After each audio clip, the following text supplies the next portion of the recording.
ഇറച്ചി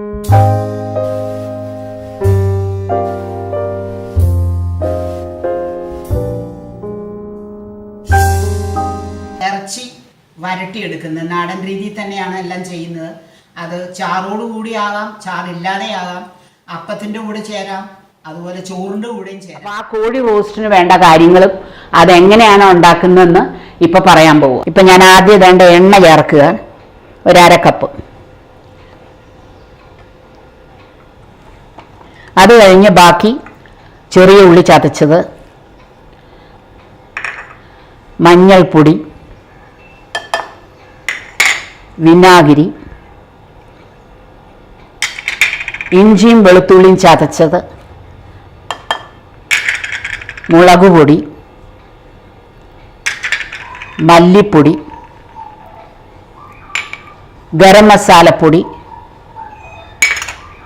സ്വല്പം കുരുമുളക്, ഇതെല്ലാം കൂടെ ചേർത്ത് ഈ കൂട്ടത്തിൽ സ്വല്പം കറിവേപ്പിലയും കൂടി ഇടുന്നുണ്ട്.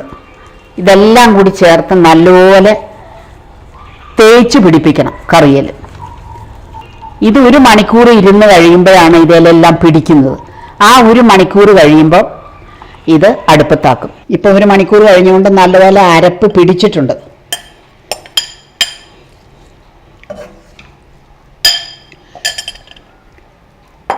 ഇതിലേക്ക് ഒരുപാട് വെള്ളം വേണ്ട. ഈ ഇറച്ചിക്കകത്തുനിന്ന് തന്നെ വെള്ളം ഇറങ്ങി വരും. അതുകൊണ്ട് സ്വല്പം ഒന്ന് വേവാനും മാത്രം ഒരു 1/2 കപ്പ് വെള്ളം തളിച്ചു കൊടുത്താൽ മതി. ഇതിനി അടച്ചു വെച്ച് വേവിക്കുക.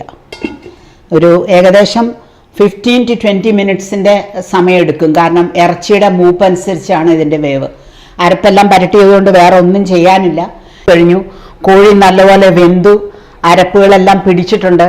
ഇനി ഇതിൻ്റെ മുകളിൽ ഒരു ചെറിയൊരു മേമ്പടി പോലെ ഒരു താളിപ്പുണ്ട്, അത് കാണാം. ആദ്യം എണ്ണ ചൂടാക്കുക.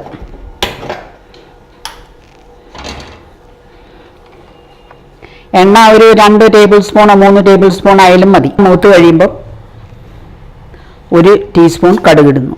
ഇനി സവാള ഇടാൻ പോകുന്നു. ഇത് 2-3 സവാള സ്ലൈസ് ആക്കിയതാണ്. നമ്മുടെ ഈ പൊടിച്ചു വെച്ചിരിക്കുന്ന മസാല, ഗരം മസാല എന്ന് പറയുന്നത് ഹോൾ സ്പൈസസ് ആണ്. ഇതിനകത്ത് പെരിഞ്ജീരകം, പട്ട, ഗ്രാമ്പൂവ്, ഏലക്ക, പിന്നെ കുരുമുളക്, ഇത്രയും കാര്യങ്ങൾ റഫായിട്ട് പൊടിച്ചിരിക്കുക. കല്ലിലാണ് പൊടിച്ചിരിക്കുന്നത്, അങ്ങനെ ആയാലും മതി. അത് ഈ താളിപ്പ് ഇടുന്നതിൻ്റെ കൂട്ടത്തിലോ അല്ലെങ്കിൽ അതിനകത്ത് ഇച്ചിരി മുമ്പോ ഇതിൻ്റെ പുറത്തോട്ട് ഒന്ന് വെതറി കൊടുക്കണം. ഇറച്ചിയിലോട്ട് ഇടാൻ പോവുക.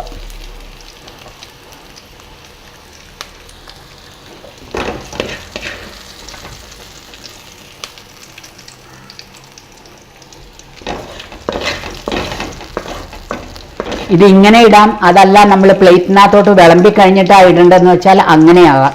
ഇപ്പം ഞാനിത് സെർവിങ് ഡിഷിലോട്ട് മാറ്റുകയാണ്.